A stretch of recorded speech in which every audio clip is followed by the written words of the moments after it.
We are in my Minecraft survival world that I haven't played in quite a while. My PS4 went down. This is the PlayStation 5 version, by the way. But I did have this world going on my PS4. That went down, unfortunately. For a while, I finally got around to getting a PS5, and I decided to start playing again. Now, if you've played any of the PlayStation Minecraft versions, the annoying thing is that the trophies don't transfer.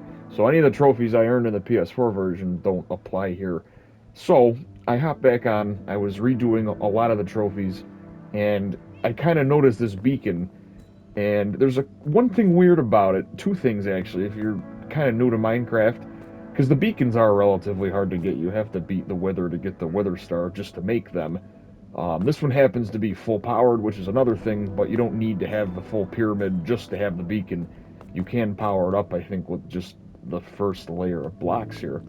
But normally they look like this one over here, which is just a white color, and it extends all the way up through the sky. You can see it from quite a ways away. But yeah, normally they're just this white color. And if you have played Minecraft a little bit, you may know that you can change that color with stained glass blocks, like the cyan ones I have here.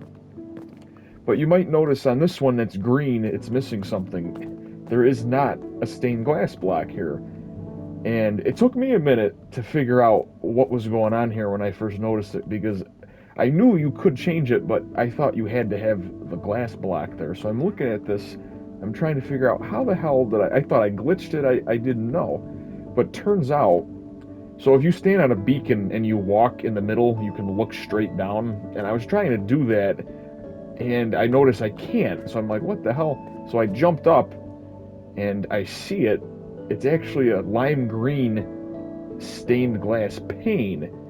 Now, you can't actually place things directly on top of a beacon. I'll get rid of this with my Silk Touch pick. It'll go back to white. Now, you can't place anything. It'll just bring up this menu to set what, attributes you want the beacon to do. What you have to do is build up a block on either side, then you can place it. Now, this is normally how you would do this if you wanted it to change color. Now, that's functional. It's kind of ugly, though, because this block has to be sitting here. So if you don't want that, I should have used the Silk Touch, but I really don't care.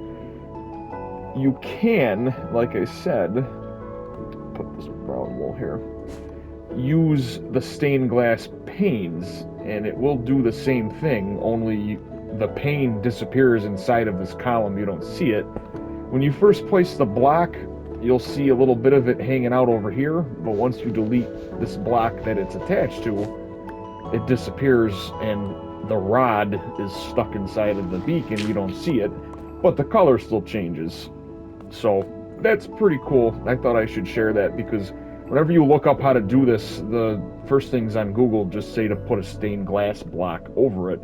I didn't know if people knew you could use the pane instead for the same effect, but it looks much cleaner in my opinion. Now, also, too, another thing, and I didn't know this until I started playing around with this, you could actually stack up multiple different colored blocks and change the color even further. So if I place this over here, you'll see below the cyan block, it's the normal lime green, and above it, it's kind of a mix of the two. It's like a bluish green. So that's another thing too you could do. You could build up and have it, different colors throughout the way, and you wouldn't have just blocks, floating there. So interesting little thing. I haven't seen much about that out there, so I figured I would share it. But anyway, just a quick one. Like I said, thanks for watching anyways. Rate, comment.